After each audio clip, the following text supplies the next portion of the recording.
I'm Kavita Sivasubramaniam, Editor of Employee Benefits, and I'm here with Jonathan Watsley, Director at Wealth at Work, to talk about how to get the best from your financial wellbeing strategy. Jonathan, why is it important for organisations to have a financial wellbeing strategy in place? A lot of it is around the money management that people need to understand, their employees need to understand, the weekly budget, the monthly budget, and thinking about actually how some of the benefits that those employers offer can often help those individuals to manage those budgets more effectively. So there's probably two ways of looking at it. One, on one hand, you've got the costs that they have.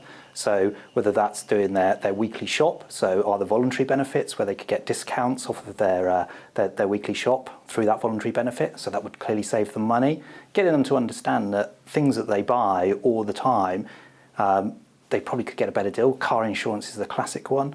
People should not just auto-renew their car insurance because the chances are they will get it cheaper elsewhere. And the same can be said for utility bills as well. So there's a lot of things that people can look at that can help save them money. Even the debt piece as well. People have got credit card debt. Actually, that can be consolidated, probably reduce monthly payments. So there's a lot of things to actually just make more money available for those individuals. And then, of course, if they make more money available, the question is well, what can that money be spent on? And again, often there's vehicles within the workplace that can help with that. So that can help with short-term, medium-term and long-term savings. So pension is the obvious one for long-term savings, but actually a lot of organisations may also have save-as-you-earn schemes, or they might have corporate ISAs in place, which actually are beneficial to those individuals to start saving into. And of course, the better they manage their budgets and their money overall, the more likely they are to avoid having money worries. And there is a lot of evidence now that can increase productivity in the workplace because people are simply absent less. So why is it important to consider employees' financial wellbeing, particularly at retirement? Well, because of the new regulation that has now come into force, freedom and choice, it gives people a lot more options, and that flexibility that people have is good and individuals like it. The problem is they don't often understand actually how to optimise income in retirement, and that can mean that at best sometimes they pay a lot more tax than they need to, but at worst they may be scammed out of their pension money, and we've seen figures that shows that's increased dramatically over the last year or two. So again, it's getting people to understand how to utilise the assets they've got, the savings and investments they've got. So that's not just their pension, but it could be ISAs, it could be other savings that they have, and understanding actually how to use those different sources of savings to generate the most income in retirement. So in essence, it's about getting more money in your back pocket every month when you're in retirement.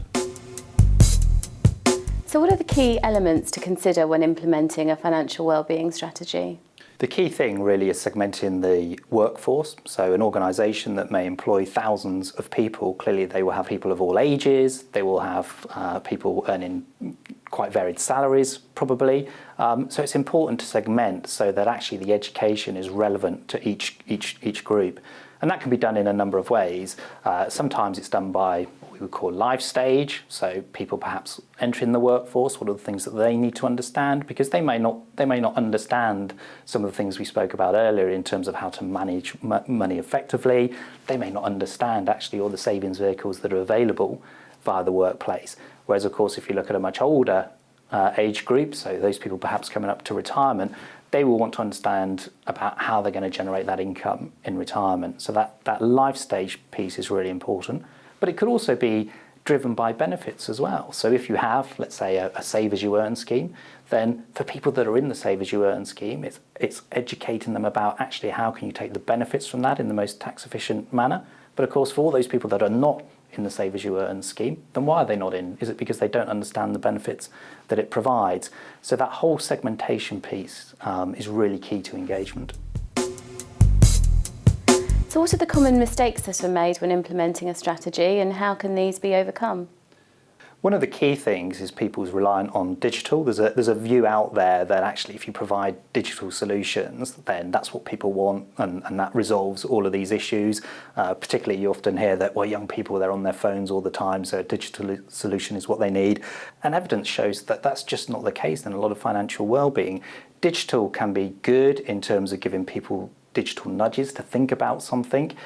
It can be good as a support mechanism, but actually a lot of people really just want to talk to someone. So whether that's done through seminars, whether that's done through helplines, and there's no real differential between old and young on that. So it is quite a myth to say a digital solution. I think that a lot of companies do that because it's just cheaper to do it, but it is not as effective. It can be part of the mix, but it's not the total mix. Jonathan Watsley, Director at Wealth at Work, thank you for your time today. Thank you.